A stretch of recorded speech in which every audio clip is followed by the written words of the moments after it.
그 어느 학교에서 교실에서 수업이 있었습니다. 수업이 있었는데 선생님이 칠판에다가 막 쫓고 있어서 열심히 열정적으로 쫓고 있는데 자꾸 뒤에서 거슬리는 소리가 들리는 거예요. 짹짹짹 소리가 막 나는 거예요. 그래서 너무나 거슬리는 거예요. 그래도 참고 그래도 하자. 그래서 열심히 칠판에다가 썼습니다. 근데 계속 짹짹거리는 거예요. 그게 뒤돌아서서 딱 보니까 한 명이 입안에서 뭔가 옹글옹글 거리고 있는 거예요. 그래서 선생님이 화가 나서 야, 너 입안에 뭐야? 그러니까, 네? 아니 입안에 뭐냐고? 그러니까 그 애가 뭐라고 대답한 줄 압니까? 부반장인데요. 네, 이럴 줄 알고요. 네, 안 웃으실 줄 알고 제가 재미없을 줄 알고 이게 생각이 좀 있어야 되는데 순발력이 없으면 웃지를 못합니다. 그래서 제가 2탄을 준비했습니다. 네. 제가 이제 그 인터넷에 오늘은 좀 하나님의 음성이라는 제목으로 이제 함께 하니까 제가 인터넷 검색에 세상에서 가장 아름다운 소리라는 그런 이제 검색을 해보았습니다. 딱 처음에 첫머리에 나오는 게 뭐냐면 조선 효종 때의 이야기입니다. 예, 그 인터넷에 있는 내용을 그대로 제가 함께 나누고자 합니다. 어느 회식에서 이제 항문과 지휘가 쟁쟁한 5 대신들이 이제 잔을 돌리면서 흥을 돋구다가 가장 아름다운 소리라는 이제 시제를 가지고 함께 그 시제를 가지고 나누기를 원했습니다. 그래서 시 한 구절씩 읊어 흥을 돋우자고 의견을 모았습니다. 그러자 송광정철이 먼저 운을 뗐습니다. 밝은 달빛이 누각머리를 비추는데 달빛을 가리고 지나가는 구름 소리. 그리고 그 다음에 일송 심의수가 온 산 가득 찬 붉은 단풍에 먼 산 동굴 앞을 스쳐서 풀어가는 바람 소리. 그리고 서해 류성룡은 이렇게 시를 읊었습니다. 새벽 잠결에 들리는 아내가 술 거르는 소리.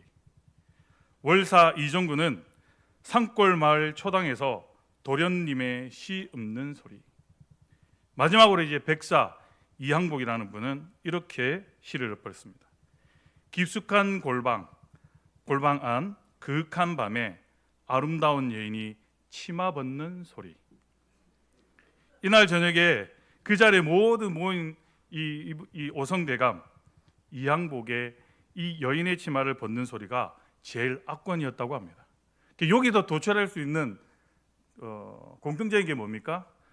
조선 시대 때나 지금이나 남자는 다 똑같다는 겁니다. 치마를 어떻게 벗었길래 그 소리가 들리겠습니까? 그죠? 그만큼 상상을 한다는 겁니다. 인격 장애란 말을 많이 들어보았을 겁니다. 이 인격 장애를 이제 심리학에서 말하는 인격 장애는 이제 정신과 그리고 인격 관리를 잘못해서 큰 문제를 노출하는 그런 자를 의미합니다. 그러나 이 큰 문제점을 일으키지 않는 이들은 외형적으로는요 정상인 것 같습니다. 그러니까 어떤 수준에서 10이라고 하는 이 숫자에서 딱 걸쳐서 올라가면 이제 병원에서는 인격 장애다 판단할 수 있지만 그 10 밑에 아주 비슷하게 그러니까 감성과 이 지성이 막 혼합되어 가지고 잘못된 것이 막 드러날 때 그게 아주 심하게 되면 어떤 경중의 차이가 있겠지만 심하게 드러나면 이제 병원에 가서 진단을 받겠죠. 심하면 이 수치가 10의 이상으로 넘어가게 되면 인격 장애라고 판단을 하겠죠. 그러나 10 이하로 이렇게 비슷한 사람들이 이 공동체 무리 안에서 살아가게 됩니다. 그래서 그것이 잘 표현되지 않고 그냥 인격 장애라기보다는 조금 이제 어려운 어떤 성품을 가지고 인격을 가지고 이제 살아가겠죠. 그런데 이런 사람들은요 지식도 있고 명예도 있습니다. 그리고 지위도 있고 기술도 있고 돈도 있습니다. 그리고 건강도 있어요. 그러나 인격과 이 공동체성에 문제가 있다라는 겁니다. 그래서 이 병은 가장 치료하기 힘든 어떻게 보면 난치병입니다. 정확한 원인을 알면 치료하면 되는데 아주 비슷하게인 것 같아도 아닌 것 같기도 하고 그래서 고치기 아주 힘든 난치병이라 할 수 있죠. 왜냐하면 대개 이것은 교만 때문에 생기고요. 그리고 교만해서 스스로 병을 잘 인정하지 않기 때문이라는 것입니다. 인격 장애의 원인은 유전자 또는 환경의 상호작용에서 기인한다는 겁니다. 다시 말해서 일부는 인격 장애의 어떤 유전적 성향을 타고나고 이러한 성향은 어떤 경험이나 스트레스 또는 행복감의 원천과 같은 환경 요인에 따라 억제되거나 아니면 더 강화된다는 겁니다. 다시 말하면, 쉽게 말하면 그런 거예요. 자신이 살아가는 환경이 엄청 중요하다는 것이죠. 인격 장애를 가진 사람에게는 이런 공통적인 증상이 있습니다. 그것은 내가 못한 것에 대한, 그리고 어떤 성과 패에 있어서 내가 졌다는 것에 대한 그것에 너무나 예민하고 그 실패와 잘못에 대해서 지나치게 자신을 너무나 비참하게 생각하고 집착한다는 것입니다. 한마디로 하나의 실패를 했잖아요. 성공하지 못하고 실패를 했으면 여유를 가져야 됩니다.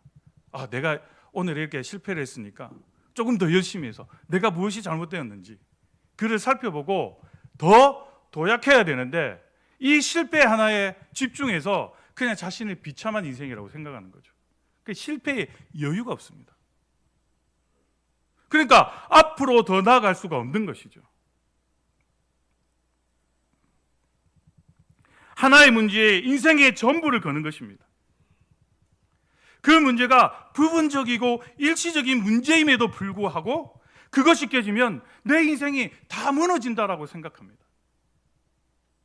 그처럼 하나의 문제를 극대화하여 그 문제에 자신의 전 인생의 승패를 걸면 그 인생은 어떻게 해요? 행복할 틈이 없다는 것입니다. 여러분, 우리 스토킹 알죠? 이전에도 막 그런 사건이 있었잖아요. 남자가 한 여인을 막 이렇게 따라가가지고 막 나중에는 막 살인까지 일삼는. 이것은 뭐냐면 호의적인 감정, 사랑한다라는 그런 착각, 그 사람이 인생의 전부라고 생각했기 때문입니다. 물론 사랑과 우정도 중요하지만 무엇보다도 중요한 것은 소중한 생명이라는 거죠. 자신의 생명. 우리가 매년마다 입시철이 되면 자살하는 학생들이 많잖아요. 한 번의 실패에 온 생명을 다 걸고 사느냐 죽느냐 하고 고민할 필요가 없다는 것입니다. 이 길이 아니면 얼마든지 저 길이 있습니다. 때로 주님께서는 시련을 통해 더 좋은 길로 인도하시는 경우가 더 많다는 것입니다. 그런데 사람들은요, 길이 사방에 막히면 이제 인생이 끝났다고 생각합니다. 그럼 우리는 어디를 바라봐야 돼요? 하늘을 봐야죠. 하늘을 보면 하나님께서 그 문을 열어주신다는 겁니다. 근데 사방에 막혀 있으니까 그냥 내 인생 끝이라고 생각합니다. 자신 본인만 그렇습니까? 자녀에게도 그렇게 가르칩니다. 네가 입시철에 온 생명을 다 걸어야 돼. 이거 아니면 너의 인생 끝이라는 그러한 교육을 부모들이 시키고 있다는 것입니다. 우리는 실패에 대한 여유를 가져야 합니다. 내 인생이 왜 이래? 오늘 내 인생이 실패했다지만 하늘을 보십시오. 사람은 누구나 가정과 사업과 인간관계에서 실패할 수 있습니다. 그처럼 실패할 수 있지만 절대 실망해서는 안 됩니다. 실패했는데 어떻게 실망이 안 됩니까? 충분히 가능할 수 있죠. 평소에 관심의 세계를 더욱 넓히고 최선이 안 되면 차선, 그 차선도 안 되면 차차선, 선택을 할 수 있는 삶의 여유를 기르면 됩니다. 이런 교육을 자녀에게 해야 되는데 그거 하나 좀 실패했다고 인생이 끝난 것처럼 부모가 더 막 자녀를 벽으로 몰아붙인다는 것이죠. 가끔 남편에 대해서 실망을 잘하는 사람은 왜 그렇습니까? 평소에 관심의 세계가 남편밖에 없어요. 그것이 좋은 장점이 될 수도 있지만 때로는 큰 단점이 될 수도 있습니다. 그저 자녀만 바라보고 살았는데 그거 좀 실패했다고 인생이 끝난 것처럼. 관심의 세계가 남편이나 자녀 하나뿐이면 남편은 얼굴을 조금만 찌푸려도 어떻게 해요? 자기 인생이 다 무너지는 것 같아요. 아니 일하고 들어왔으면 힘들면 얼굴도 찌푸릴 수가 있지. 얼굴이 왜 그런데? 인상이 왜 그런데? 나한테 불만 있나? 막 이렇게 꼬집어서 막 바가지를 벅벅 긁어요. 그래도 저도 집에 대문에서 웃고 이렇게 막 연습하면 들어갑니다. 뭐 잘못한 것도 없는데 밥맛도 없고 막 집에서 막 무슨 일이 있냐면 목사가 왜 그래? 이러면 더 열받거든요. 목사는 인상 쓰면 안 됩니까? 저도 기분 나쁜 일이 있는데 안에서 이게 생기면 이게 스트레스가 돼가지고 막 미치거든요.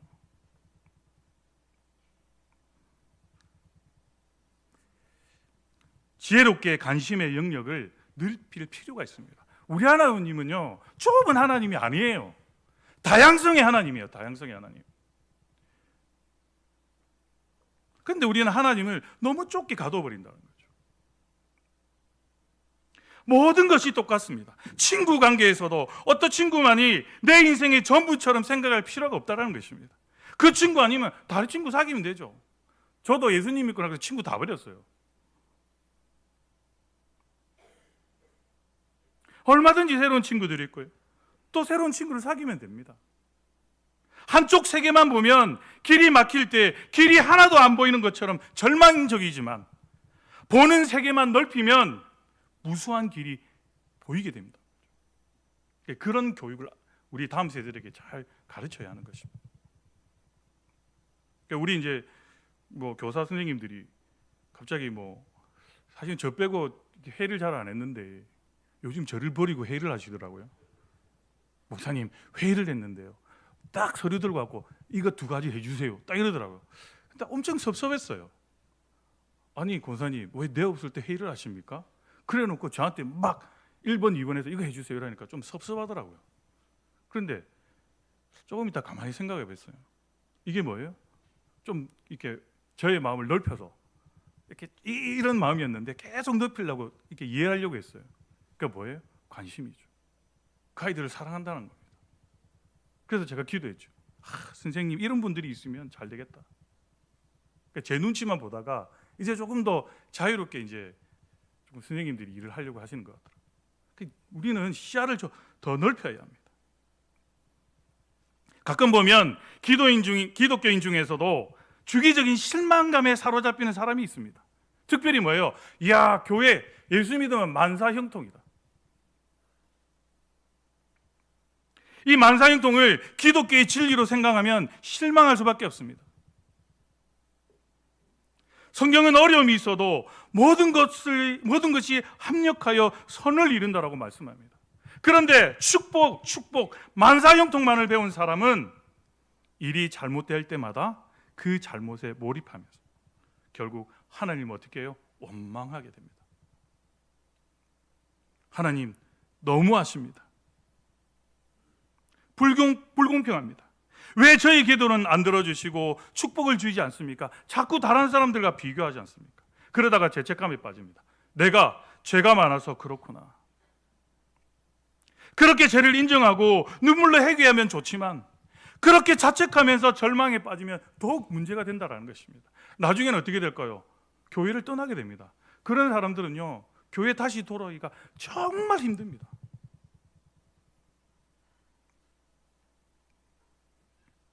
우리는 예수님을 믿는다고 해서 만사형통을 바라보면 안 됩니다. 그렇다고 해서 그럼 뭐야? 여러분 예수님의 모든 삶은 기독교의 신앙인의 모든 삶은 십자가에 다 나와 있습니다. 그 짧은 예수님의 공생의 3년 동안 모든 것이 다 나와 있습니다. 예수님이 어디 이 세상에 와서 호의시고 잘 살았습니까? 사람들이요 예수님이 십자가를 들고 갈 때 저 인생은 실패야. 왜 저렇게 힘이 없고 연약하지?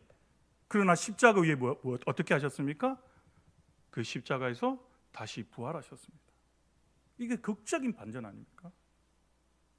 여러분 우리의 십자가의 사명을 잘 감당할 때 그 영광을 받을 수가 있습니다. 왜 이 세상에서 끝이라고 생각하는지 모르겠습니다. 만사형통을 복이라고 생각하는 것은 오히려 잘못된 것입니다. 항상 잘 되면 망하지 않는 영혼은 없습니다. 그리고 망사형통이란 이 땅에서도 있지 않습니다. 그처럼 있지도 않은 것을 찾으니 어디서 찾을 수가 있습니까? 늘 허무하고. 성공이란 많은 실패도 겪은 끝에 따르는 것입니다. 그러니까 교회에서도요 어떤 일을 계속할 때 실패할 수 있습니다. 왜 그거 가지고 그 사람을 판단하고 안 되겠다고 그냥 끝을 보려 하십니까? 실패를 해봐야죠. 그래야 잘못된 것을 메꾸지 않겠습니까? 그 실패 뒤에 오는 성공은 더 단단합니다.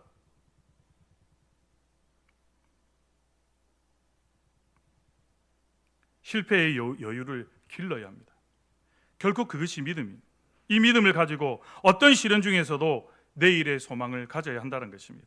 잠언 24장 16절에서 이렇게 말씀합니다.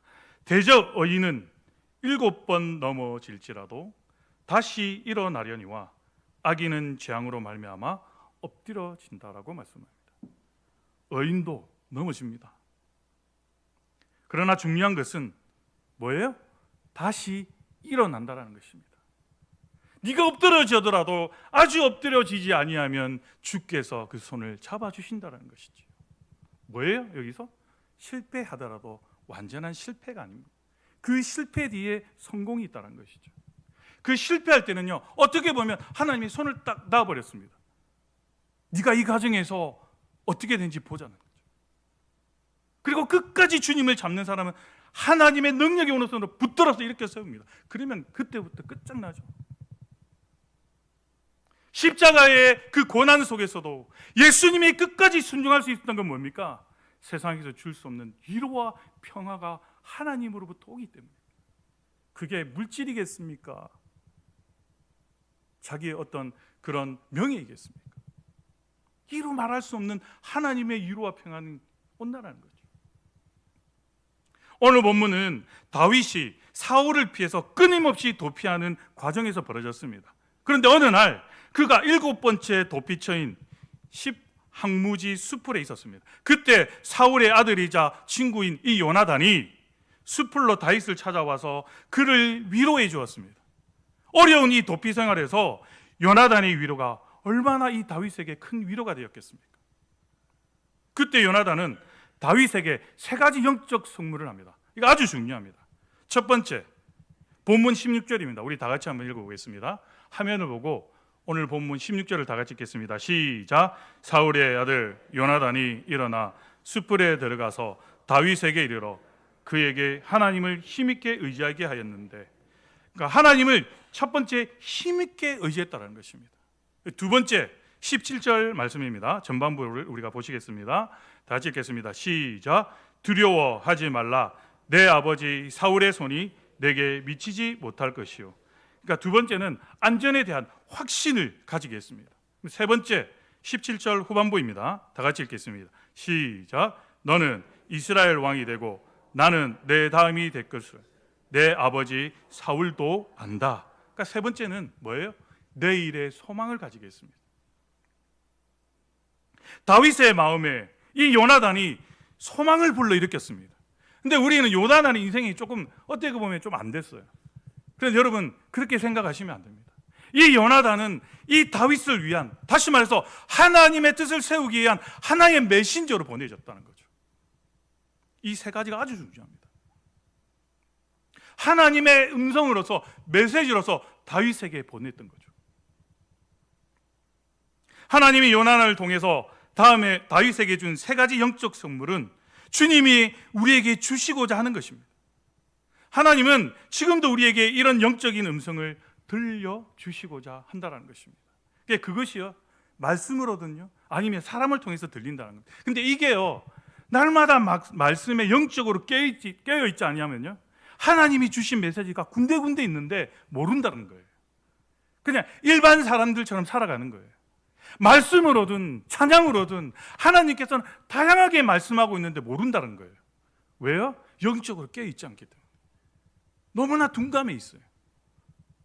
그러니까 매일 사회적인 비판만 하게 되고 원망만 늘어놓게 되는 거죠. 그러나 깨어있는 사람에게서는 늘 하나님의 음성이, 메시지가 전달됩니다. 그래서 첫 번째 그 음성이 무엇입니까? 하나님을 힘있게 의지하라는 것입니다.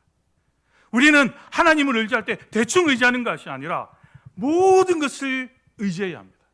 내 생각이나 지식, 내가 가지고 있는 모든 것들을 의지해야 합니다. 이거는 좀 괜찮겠지. 아니야. 그게 아니고요, 온전히 의지해야 합니다.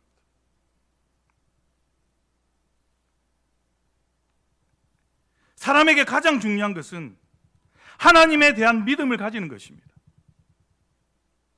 사람을 너무 믿다 보면 실망할 수밖에 없죠. 그렇다고 해서 사람을 미워해라는 것은 아닙니다. 사랑의 대상이기 때문에.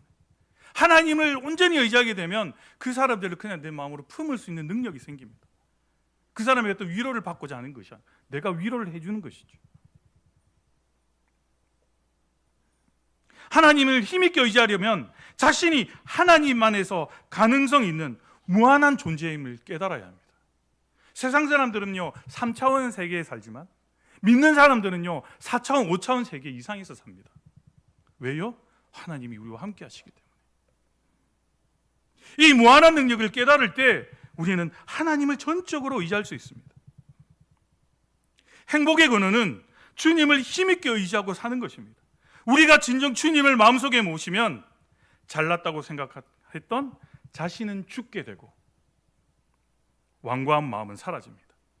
그러면 마치 음침한 밤이 지나서 유쾌한 아침이 찾아오는 것처럼 우리 앞에는 새로운 세계가 펼쳐지고 수많은 축복의 길이 보인다는 것이죠. 두 번째는 뭡니까? 하나님의 음성이 안전에 대한 확신을 가지라는 것입니다. 오늘 본문 말씀의 다음 부분을 보면 다윗은 도피 행로 중에서 가장 큰 위험에 처하게 됩니다. 그러니까 10거민들, 그러니까 그들이 고자질합니다. 사울의 손에 잡히게 됐죠, 다윗이. 그런데 그렇게 위급한 상황에 이렇게 하나님은 어떻게 역사하셨습니까? 블레셋이 이스라엘을 침공하게 하나님이 만들었습니다.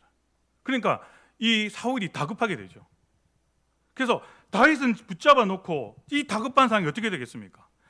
사울은 급히 오라는 전가를 받고 다윗 쫓기를 거치고 블레셋을 치러 갔습니다. 그래서 이곳 이름을 뭐라고 했습니까? 오늘 본문 없지 28절에 셀라 하마 느곳이라고 하였습니다. 하나님은 위기의 순간에 우리를 지켜주시는 셀라 하마 느곳의 하나님이라는 것이죠. 그러므로 우리는 사방으로 우겨쌈을 당해도 걱정할 필요가 없습니다. 왜냐하면 성도에게 항상 위로 향한 직통의 문이 열려 있기 때문인 것이죠. 세상 사람들은 동서남북 사방만을 막 바라봅니다. 그러나 믿는 성도들에게는 방향이 하나 더 있죠. 그것은 바로 위라는 것입니다. 위에 본다고 해서 뭐가 나타난 것은 아니지만 하나님을 보라는 거죠. 성도의 삶은 이렇게 하나님을 바라볼 때 달라집니다. 어떤 상황도 두려워할 것이 없습니다. 왜냐하면 위로부터 전능하신 하나님의 능력이 내려오기 때문이라는 것입니다. 그래서 영어로 극복한다라는 말을 overcome이라고 합니다. over는 그냥 어떤 것 위에 처음부터 끝까지 걸쳐서라는 그런 뜻이고 come은 오다는 뜻이죠. 즉 우리 위에서 하나님의 능력이 내려와 우리의 삶 전반에 걸쳐 있으면 우리는 어떤 상황도 극복할 수 있는 자가 된다는 것이죠. 신실한 크리스찬이 이제 험한 산을 이렇게 등반하다가 낭떠러지로 떨어졌습니다. 아마 이 예화를 많이 들으셨을 겁니다. 목사님께서 설교 중에 많은 예화를 쓰거든요. 그는 떨어지면서 본능적으로 손을 막 허우적거리다가 바위 틈에 자라난 이 나뭇가지를 붙잡아서 매달리게 되었습니다. 그 상황이 얼마나 급박합니까? 저 뿌리가 뽑히면 나는 낭떠러지에 떨어지면 죽는다. 근데 밑을 내려다 보니까 험한 바위 골짜기였습니다. 그 위를 향해서 힘껏 외쳤습니다. 도와주세요. 아무도 없어요. 한참 동안 아무 소리도 들리지 않더니 구름 사이로 음성 하나가 들립니다. 두려워 말라. 그러니까 누구십니까? 빨리 좀 도와주세요. 구름 사이로 음성이 다시 들려왔습니다. 나는 내가 믿는 하나님이다. 너는 나를 믿고 잡고 있는 나뭇가지를 그냥 놓아버려라. 한참을 생각한 그가 이게 무슨 말이지? 이 상황에서 가지를 놓아버리라고? 그러면서 그가 그렇게 말합니다. 그 위에 다른 분 없어요?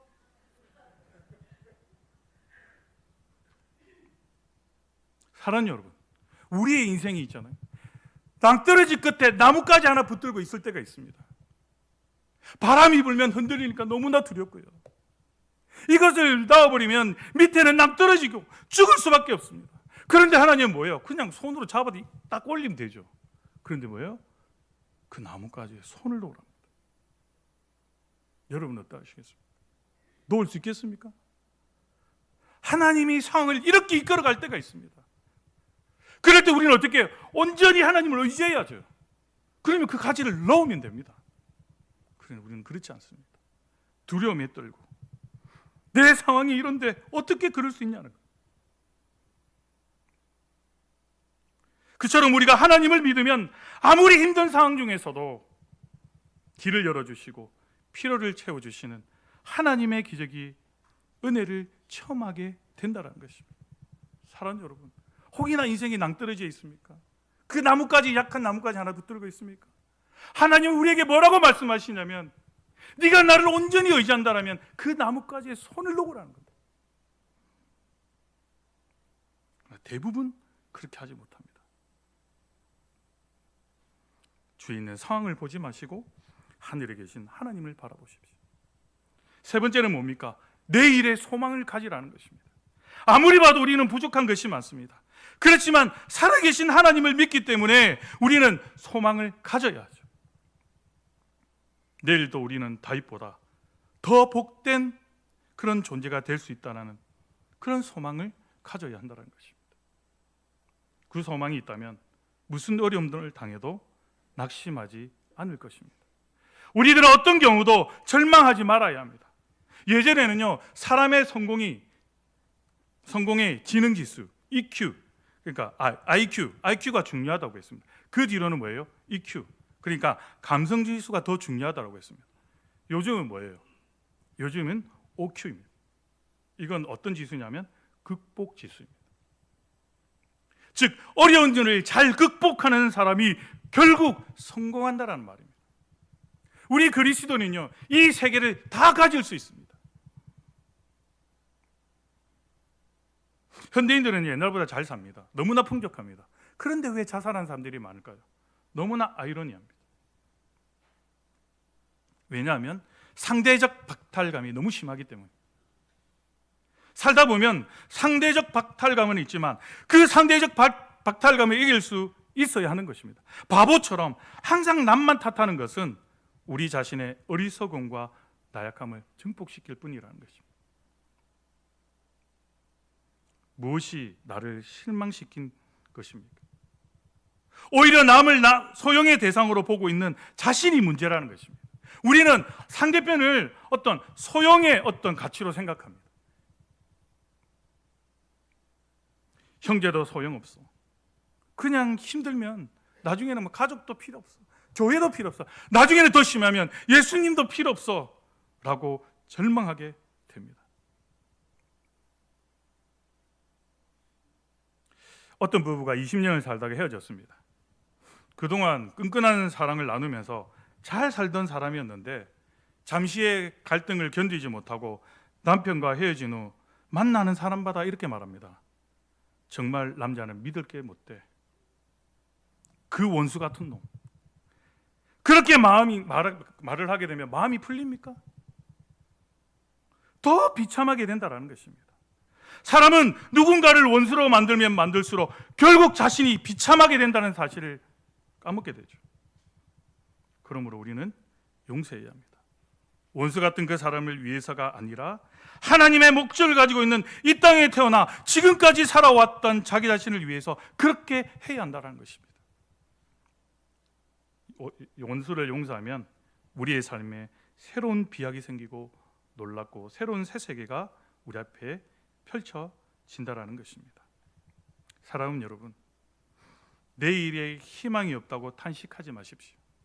행복의 근원은 하나님 앞에 있습니다. 누구도 자기의 미래를 절망해야 하는 사람은 없습니다. 인생이란 항상 기쁨과 슬픔, 즐거움과 낙심이 믹스되어서 혼재되어서 나타나는 것입니다. 어떤 때에는 우리가 기대하는 것보다 훨씬 더 일이 잘 될 수 있고, 또 어떤 때에는 우리가 기대하는 것보다 일이 더 실망스러울 때가 있습니다.